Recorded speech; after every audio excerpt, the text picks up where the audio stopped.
Don't forget to like the video, share your thoughts in the comments, and subscribe to stay updated with our latest stories. I never imagined an ordinary Thursday night would turn into something I'd still be thinking about weeks later. Life at 55 was supposed to be predictable. Work, home, a glass of wine, maybe an old movie before bed. But that night everything changed with a single unexpected invitation. It came as a message on my phone just as I was about to settle in with my book. Sender's name made my breath pitch. Daniel Parker, a name I hadn't seen in years, a name that carried with it memories of laughter, shared glances, and something unspoken that had once hovered between us. Hey Elizabeth, I know this eyeless minute, but I'm in town for one night. We'd love to catch up. Daenerys stared at the message, my fingers hovering over the keyboard. Daniel and I had worked together nearly 2 decades ago. He was one of those men who had a quiet charm, never arrogant, but always self-assured. We'd always had a connection, one that never crossed any lines but always lingered in the air between us, waiting for the right moment. That moment had never come. Life had taken us in different directions, and now here he was after all these years. My heart raced as I typed back, where and what time? His response, Camille, most immediate 8 o'clock p. In the Harrington Heddle rooftop bar. I blinked. The Harrington was one of the finest spots in the city, elegant, intimate, with soft golden lighting that made everything feel like it existed in another time. This wasn't just a casual dinner. I took a deep breath, smoothed my hands over my dress, and told myself it was just dinner with an old friend. But my reflection in the mirror betrayed me. The way I touched up my lipstick twice, the way I changed me earrings at the last minute, the way me stomach twisted in anticipation.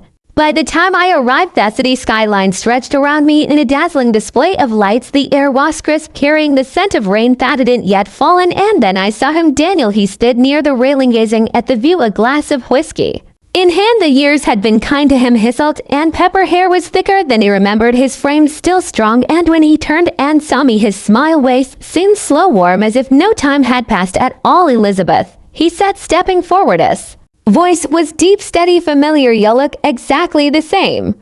I laughed, shaking my head. You're a terrible liar, chuckled, motioning for me to sit, Mabe. But I meant it. The night unfolded in a blur of conversation and laughter, off reminiscing about old office jokes and the people we'd lost touch with. The years between us melted away with each story, each sip of wine, and then somewhere between dessert and a second drink, the conversation shifted. Tell me something, he said, his voice louder, more thoughtful. Why didn't Weaver? He trailed off, letting the word ching between us. My breath caught. I knew what he was asking, and the truth was I had asked myself the same thing countless times. Bad timing. I finally said, you were married back then. I respected that. He nodded, running a hand over the rim of his glass. I was, and then when he wasn't anymore, life happened. But he always wondered if things had been different. I swallowed hard. There was something so intimate about old feelings surfacing after years of being buried. Are you wondering now? I asked before I could stop myself. Looked at me for a long moment, then exhaled a soft laugh.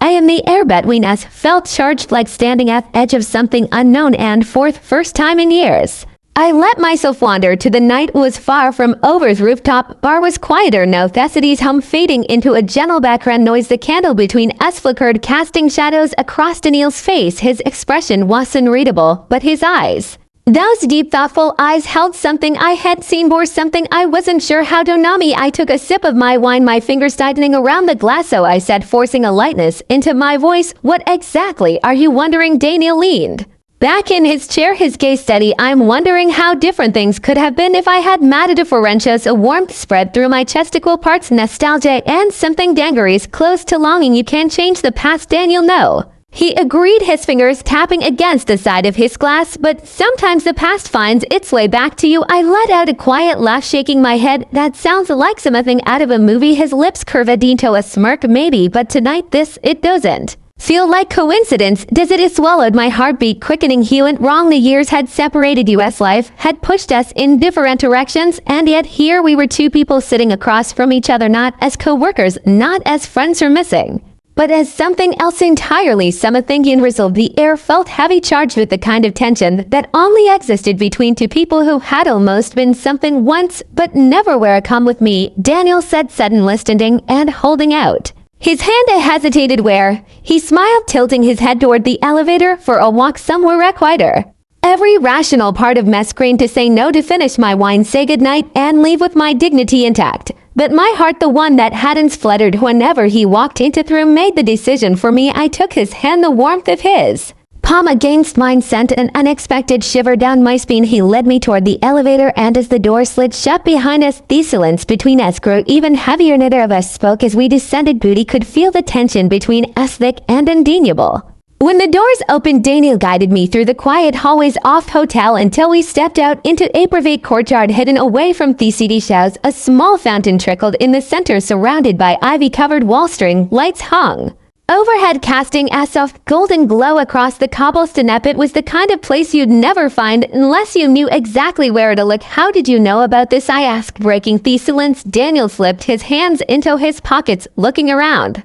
I stayed here once years ago. Found this place by accident. I thought you'd like it. He smiled, wrapping my arms around myself against the cool night. You remember what? I like his expression softened. Elizabeth, I remember everything about you. Something about the way he said it made my chest tight, and we stood there for a moment, neither of us moving, neither of us daring to break whatever fragile thread was holding this moment together. You don't know what this is, I admit, finally, my voice barely above a whisper. Don't know if it's just nostalgia. Daniel took a step closer just to know that I could feel the warmth of him in the cool night air. Does it matter? I looked up at him, searching his face for something reassurance, understanding, maybe even a sign that I wasn't crazy for feeling this way after all these years. But all I saw was a man who had on been a question mark in my life, and no, for the first time he was offering me an answer before I could overthink it. I did something I never would have dared to do back then. I reached for his hand, and just like that, the past and present collided in a way I never could have anticipated. The moment my fingers curled around his, something shifted in the air between us. It wasn't just nostalgia, it was something real, something alive. I felt it in the way his thumb brushed